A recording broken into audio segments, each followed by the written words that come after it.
Hola y bienvenido, mi nombre es Marcos Jara y el día de hoy estaremos hablando más sobre la API de persistencia de Java que es utilizado para realizar el mapeo objeto relacional de nuestros datos dentro de la programación orientada a objetos, ¿ok? Muy bien.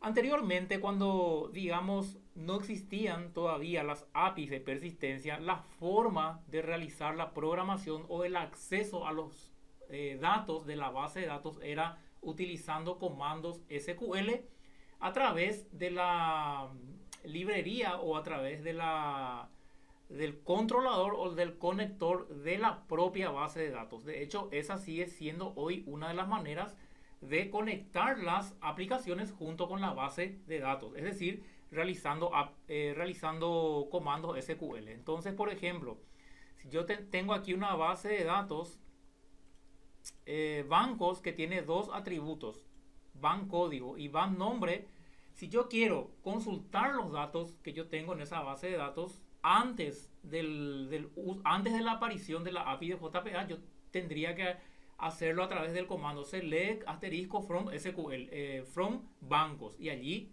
recuperar toda la información de los bancos. Si yo quería insertar un registro, yo tenía que ejecutar los comandos insert, into, y allí lo que eso dificultaba mucho era cuando yo tenía una gran cantidad de campos dentro de mi base de datos, así como también de tablas, y cuando mi aplicación, a medida que mi aplicación se iba volviendo más compleja, también la programación y la limpieza del código se iba desarrollando, se iba haciendo cada vez más complicado y por ende el mantenimiento, digamos, más difícil. Entonces, con la aparición de la API de JPA, que es una API de mapeo objeto relacional, ¿ok? Lo que se logra es que a través de esta API podamos realizar dentro de las clases, digamos, anotaciones, de tal forma que a través de esas anotaciones, esta API de persistencia pueda realizar el mapeo objeto relacional de forma que los comandos para insertar, modificar, consultar o eliminar puedan realizarse de manera transparente para el usuario, si bien siempre por debajo son ejecutados comandos SQL para la comunicación por la base de datos. Entonces, para el caso aquí, por ejemplo, de nuestra tabla bancos, que yo tengo nuestra tabla bancos y tengo los campos van código y van nombre. Si yo esto quisiera, digamos, implementarlo a través de JPA, lo primero que yo tendría que hacer es crear dentro de la estructura de mi proyecto una entidad, ¿ok? Una entidad simple, sencilla, al estilo Pojo o al estilo Java Bean, solamente con los atributos que se tienen o con los mismos atributos que se tienen en la tabla de la base de datos. Entonces, yo creo aquí un atributo código que es del tipo entero y yo creo un atributo nombre que va a ser del tipo string. Esto como es una clase Java normal, una clase Java Bean, entonces necesita tener sus métodos constructores y también sus métodos getter y setter, ¿ok? Una vez que yo tengo la clase que va a representar a mi tabla de la base de datos, yo necesito agregarle a esto las anotaciones propias de la API de JPA.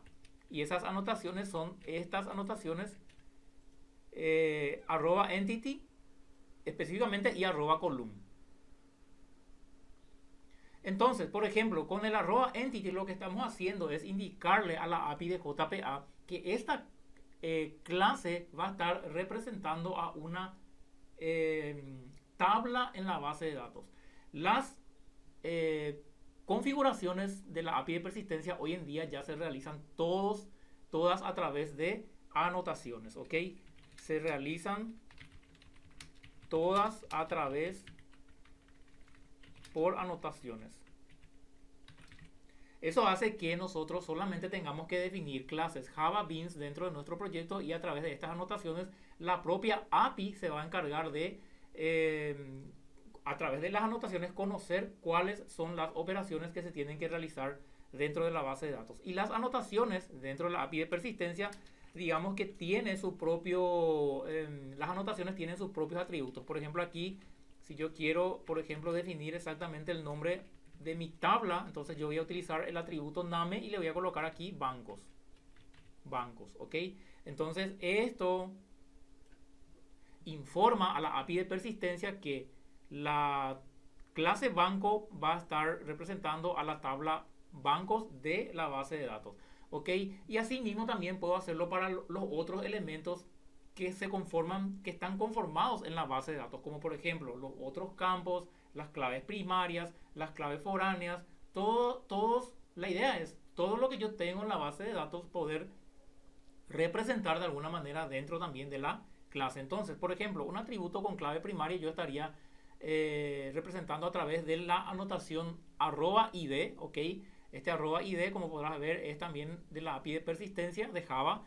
Y también las columnas podría yo estar especificando los nombres específicos de dichas columnas para relacionarla con esos atributos con los campos de la base de datos. Entonces aquí, por ejemplo, yo estoy indicando que este atributo código pertenece a una columna de la base de datos cuyo nombre es van código, ¿ok? Y así hay más atributos que puedo utilizar y que a medida que vayamos realizando los tutoriales vamos a ir aprendiendo. Entonces aquí, por ejemplo, tenemos que el nombre, que es del tipo string, está siendo representada por el campo van nombre de la base de datos. Entonces con esta estructura bien simple de anotaciones, fíjate que es una estructura bien simple, yo después puedo ejecutar comandos que son de la propia API de persistencia para realizar, ok, vamos a realizar aquí las operaciones se van a realizar a través de métodos. O sea que yo ya no voy a necesitar escribir los comandos SQL para cada parte de la aplicación. De hecho que hay lugares donde todavía tengo que escribir comandos al estilo SQL, pero ya se minimiza en un 90% el uso de esos comandos SQL porque la API de persistencia hace todo ese trabajo pesado y duro por nosotros. Entonces, esa es la ventaja de utilizar la API de JPA. Si vos todavía no estás utilizando la API de JPA para tus proyectos, te recomiendo muchísimo que lo utilices a partir de ahora porque yo sé y te aseguro que vas a ahorrarte muchísimo tiempo de desarrollo, ¿ok? Existen varias implementaciones, ¿ok? De la API de JPA. ¿Qué son las implementaciones?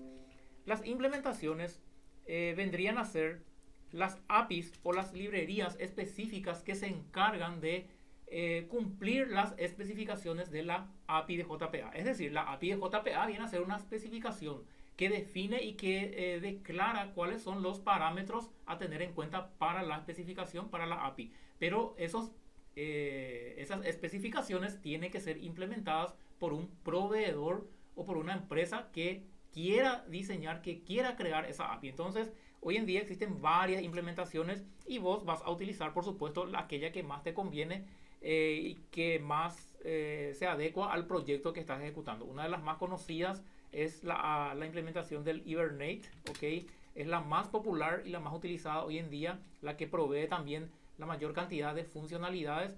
Y existen otras como por ejemplo Eclipse Link, ¿ok? Que es del Eclipse mismo, del entorno de desarrollo Eclipse, del proyecto Eclipse. Existen también otros proyectos como por ejemplo el ObjectDB, ¿ok? También ahí pudimos ver que está también el OpenJPA, ¿ok? Algunas APIs o algunas implementaciones son libres, son gratuitas y otras son de pago. Entonces, siempre vas a utilizar o vas a ver vos dependiendo de cuál proyecto estás utilizando o de repente si estás trabajando en una empresa, dentro de esa empresa ya se utiliza una determinada API de JPA. Entonces, ¿por qué existen varias implementaciones? Porque cada proveedor, cada empresa, cada gigante de tecnología, vamos a decir así, Oracle o Java mismo o Amazon, proveen sus propias librerías y dicen qué ventajas tienen ellas en relación con las que ya están existentes. Algunas, por ejemplo, en ciertas partes de la aplicación, en ciertas partes de la ejecución de algunos comandos SQL, por ejemplo, optimizan de una forma diferente el proceso, entonces hacen que la aplicación sea más rápida. Entonces, dependiendo de las diferentes ventajas que vos querés obtener, vos vas a usar una u otra librería. Por el momento, para empezar, yo te recomiendo utilizar el Hibernate, que es la que cuenta con mayor cantidad de información disponible en la comunidad y con el cual se puede realizar las operaciones de manera mucho más rápida.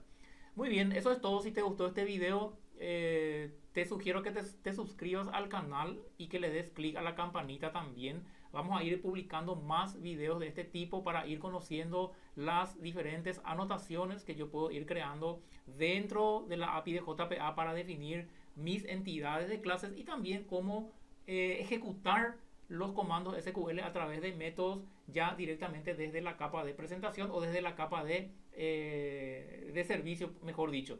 Entonces, eso es todo por hoy y nos vemos en el siguiente video.